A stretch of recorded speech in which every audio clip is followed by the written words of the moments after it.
네, 찬양의 의미라는 제목으로 하나님의 말씀을 선포하겠습니다. 여러분도 잘 아시다시피 이 시편이라는 것은 찬양의 가사를 모아둔 것입니다. 모두가 대부분이 찬양의 시로서 찬양에 사용되었습니다. 그러므로 찬양의 의미를 가장 잘 담고 있는 것이 바로 이 시편이라고 할 수 있겠지요. 찬양의 의미 첫 번째는 하나님과 만나는 가장 원초적인 형식입니다. 하나님과 만날 수 있는 가장 기본적이고 가장 원색적인 형식이 바로 이 찬양이다라는 말씀입니다. 1절 말씀입니다. 할렐루야, 내 영혼아 여호와를 찬양하라. 아멘. 오늘 본문인 시편 146편부터 마지막 시편인 150편까지의 이 5가지의 시편은 모두가 할렐루야로 시작해서 마지막에 할렐루야로 끝이 납니다. 그래서 이 시편들을 일명 할렐루야 시편이라고 부르기도 합니다. 여러분, 할렐루야가 무슨 뜻입니까? 할렐루야는 여호와를 찬양하라. 맞습니다, 여러분. 할렐루야는 명령이자 또한 선포인 것입니다. 저와 여러분이 하나님을 찬양하는 건 끝없이 쉼없이 계속해서 여호와를 찬양하라고 성경은 우리에게 말씀하고 있습니다. 여러분, 왜 그렇습니까? 시편 23편 3절 말씀에 보시면 이스라엘의 찬송 중에 계시는 주여라고 말씀을 하고 있습니다. 여러분, 찬양 중에 하나님께서 임재하신다는 것입니다. 찬양 가운데 하나님께서 우리를 만나 주신다는 것입니다. 찬양 중에 하나님은 성도들에게 자신을 계시하시고 성도들은 찬양 속에서 하나님을 발견하고 깨닫고 만나게 된다는 것입니다. 하나님 없이 살 수 없는 성도들, 하나님과 계속해서 교제하고 원하는 성도들, 끊임없이 찬양하며 살게 되는 것입니다. 여러분, 인간은 진실로 하나님과 만날 때 그 무엇보다도 먼저 찬양이 터져 나올 수밖에 없습니다. 여러분, 이제 단풍 구경이 이제 막바지에 접어들었지요. 많은 사람들이 자연의 아름다움을 보며 산과 들로 떠나고 다니고 있습니다. 제가 5년 전쯤에 제주도에 있을 때에 한라산을 등반한 적이 있습니다. 한라산을 등반하는 코스는 여러 가지가 있지만 그 중에서도 제주 사람들이 가장 아름답게 생각하는 코스가 있는데요. 그 코스는 영실에서 시작하는 영실 탐방로라고 합니다. 여러분, 영실에서 시작하는 이 탐방로는요, 숲길을 따라서 조금 올라가다 보면 그림같이 펼쳐진 병풍바위가 보이고요. 그리고 제주의 창조 설화와 연관이 되어 있는 설문대 할망이라는 그런 바위와 500장군의 전설이 깃들어져 있는 바위가 절경을 이룹니다.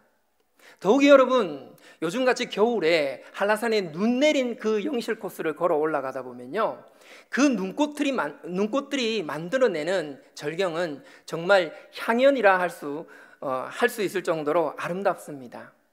그렇게 자연이 만들어낸 아름다움을 만끽하다 보면 성도들은 저절로 이런 찬양이 터져 나오게 되지요.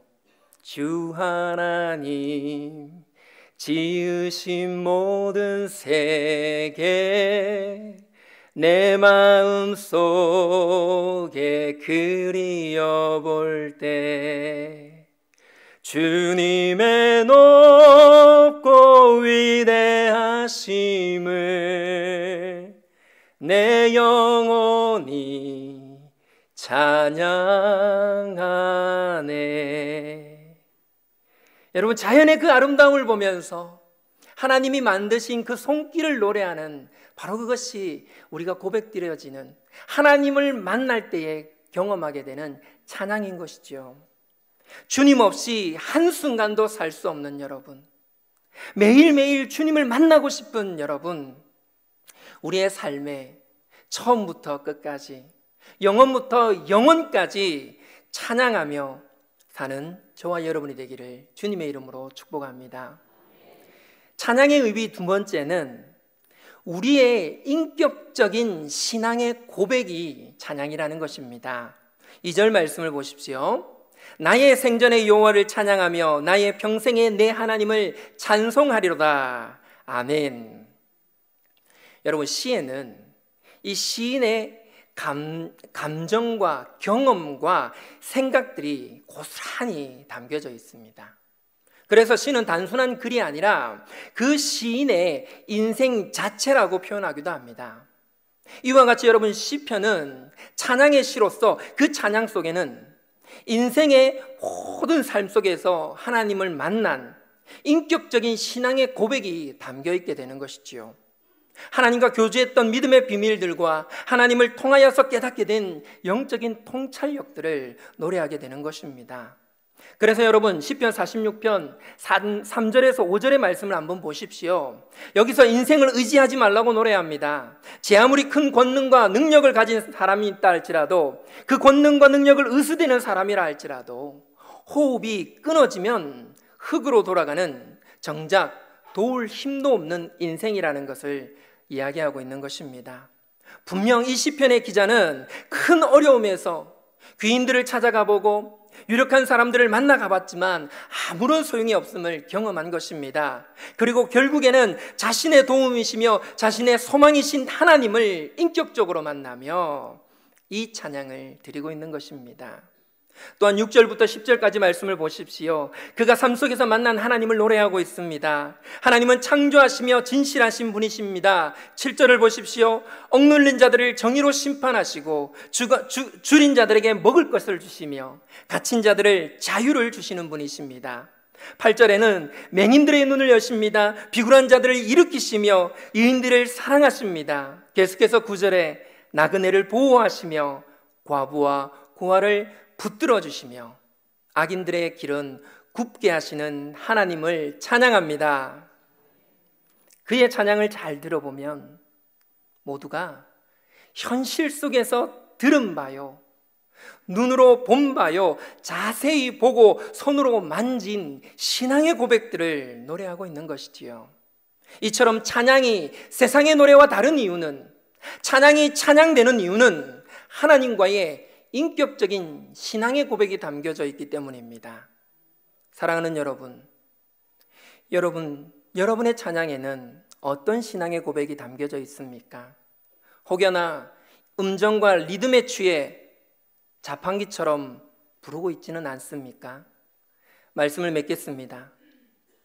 찬양은 하나님을 만나는 가장 원초적인 형식이며, 그 찬양 속에는 하나님과의 인격적인 만남에서 터져나오는 신앙 고백이 담겨져 있습니다. 이러한 찬양의 의미를 잘 새겨 끊임없이 계속해서 하나님의 영광을 찬양하는 저와 여러분이 되기를 주님의 이름으로 축복합니다. 기도하겠습니다. 찬양 중에 우리를 만나주시며 찬양 중에 거하시는 하나님, 우리가 드리는 찬양 속에 그 찬양의 의미를 잘 새기며 하나님의 영광을 찬양하는 삶을 살게 하여 주시옵소서. 특별히 오늘 주님 앞에 준비하여 드리는 시온 찬양대의 찬양 중에 임재하여 주시고 온 성도들이 같은 신앙의 고백을 드리는 이 시간이 되게 하여 주시옵소서. 예수님의 이름으로 기도드립니다. 아멘.